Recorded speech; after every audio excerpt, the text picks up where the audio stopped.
अस्सलाम वालेकुम जी, welcome to another video. आज की वीडियो में हम बात करने वाले हैं कि आप ACCA की बेस के ऊपर पाकिस्तान में वर्क वीज़ा कैसे लगवाते हैं सऊदी अरब के लिए, उसके लिए किन किन अटेस्टेशंस की आपको ज़रूरत होती है और पाकिस्तान में उसका क्या प्रोसेस है, और पाकिस्तान में सऊदी एम्बेसी इस्लामाबाद और सऊदी एम्बेसी कराची में क्या सिचुएशन है इसके हवाले से। तो वीडियो को स्टार्ट करते हैं।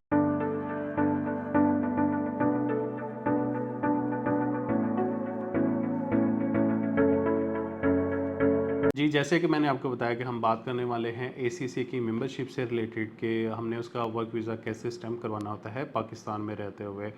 तो पहले ये सिस्टम चल रहा था, मैं थोड़ा-सा पुराना आपको बता दूं कि पहले से क्या सिस्टम चलता हुआ आ रहा था। पहले ये होता था कि आप अपनी जो ACCA की मेंबरशिप थी उसको अपोस्टल अटेस्टेशन करवाते थे यूके से, जो कि solicitor plus British foreign office दो जगह से अटेस्टेशन होती है और उसको अपोस्टल की अटेस्टेशन बोला जाता है। उस अटेस्टेशन की बेस के ऊपर पाकिस्तान में वर्क वीज़ा आपका स्टैम्प हो जाता था। हुआ कुछ इस तरह के छोटी ईद के बाद इनका सऊदी एम्बेसी जो कराची में है इनका काफ़ी स्टाफ चेंज हुआ, और चेंज होने के बाद छोटी ईद के बाद जितने लोगों के केस ACCA की बेस के ऊपर सऊदी एम्बेसी कराची में जमा हुए, किसी भी बंदे का वीज़ा स्टैम्प नहीं हुआ।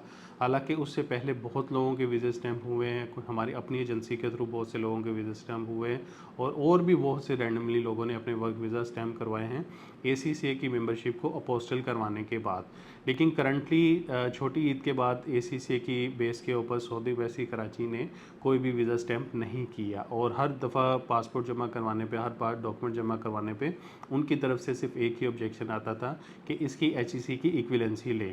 हालांकि HEC इसकी इक्विलेंसी नहीं देता, वो ऑलरेडी एक नोटिफिकेशन जारी कर चुका हुआ है, तो फर्दर वो दोबारा से इसकी इक्विलेंसी को नहीं इशू करता, ना ही कोई ऐसा पेपर इशू करता है जिसको फर्दर उसके ऊपर अटेस्टेशन करवाई जा सके। सऊदी एम्बेसी जो इस्लामाबाद में है उनकी तरफ से वीज़े इशू किए गए हैं, लेकिन कोई अभी केस ऐसा गुजरा नहीं नज़र से कि जिन्होंने सऊदी एम्बेसी इस्लामाबाद में ACCA की अपोस्टल के अटेस्टेशन के ऊपर केस अप्लाई किया हो। ACCA की अपोस्टल की अटेस्टेशन 100% सऊदी अरब में एक्सेप्टेबल है। वहाँ पे लोग रहते हुए, जो पहले से लोग वहाँ पे मौजूद थे जिन्होंने अपोस्टल की अटेस्टेशन करवाई, उनको वहाँ पे मेंबरशिप भी मिले, कंपनी ने भी एक्सेप्ट किए उनके सर्टिफिकेट, इवन फैमिली वीज़ाज़ वगैरह भी उनको उसके बेस के ऊपर इशू हुए।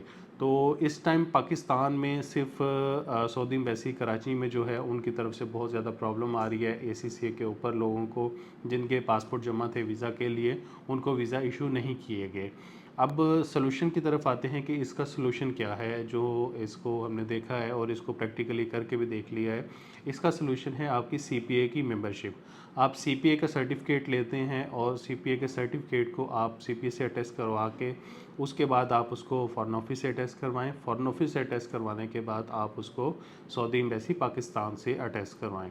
तो जब आपकी सऊदी एम्बेसी से इस सर्टिफिकेट के ऊपर अटेस्टेशन हो जाएगी, उसके बाद आप अपना केस दोबारा से जमा करवाएं सऊदी एम्बेसी में, जहाँ पे भी जमा है आपका, कराची में वीज़ा आया हुआ है या इस्लामाबाद में वीज़ा आया हुआ है, जहाँ जिस जगह भी आपका वीज़ा आया हुआ है, आप वहाँ पे उसको केस को जमा करवाएं।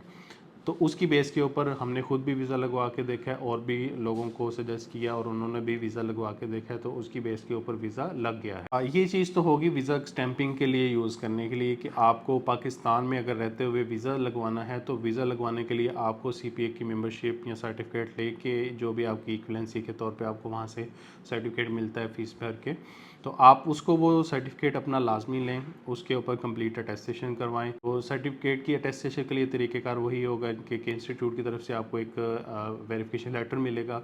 उस वेरिफिकेशन के लेटर की बिना के ऊपर सऊदी एम्बेसी इसके ऊपर अटेस्टेशन कर देती है।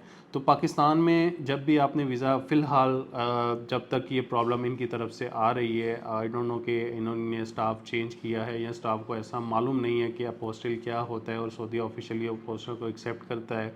इवन प्रीवियसली इसी साल में बहुत से वीज़े लोगों के स्टैम्प हुए हैं पोस्टल की बेस के ऊपर, लेकिन करंटली इनको प्रॉब्लम फेस करनी पड़ रही है। तो करंटली इस टाइम CPA ही आपका सोल्यूशन है। आप उसी की बेस के ऊपर अपना फाइनेंस से रिलेटेड या अकाउंट से रिलेटेड कोई भी वीज़ा स्टैम्प करवा सकते हैं।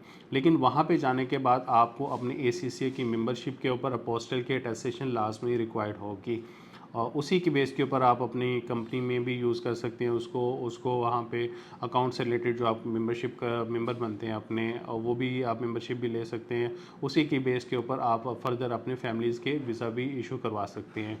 तो इस टाइम आपको वीज़ा स्टैंपिंग के लिए और वहाँ पे रहने के लिए या फैमिली वीज़ाज़ इशू करवाने के लिए या फिर आपको अपना प्रोफेशन चेंज करवाने के लिए इन दोनों चीज़ों की ज़रूरत है। सीपीए का सर्टिफिकेट की ज़रूरत है आपको पाकिस्तान में रहते हुए अपना वर्क वीज़ा स्टैंप करवाने के लिए, और एसीसीए को अपोस्टल करवाने की ज़रूरत है आपको सऊदी अरब में यूज़ करने के लिए। तो वर्क वीज़ा से रिलेटेड भी सर्विसेज हम देते हैं, और इसके अलावा अब अपने सीपीए के सर्टिफिकेट को सऊदी एम्बेसी से अटैच करवाना है तो वो सर्विस भी हम देते हैं। अगर आपने अपनी एसीसी की मेंबरशिप को यूके से अपोस्टल करवाना है तो उसकी भी हम सर्विसेज देते हैं।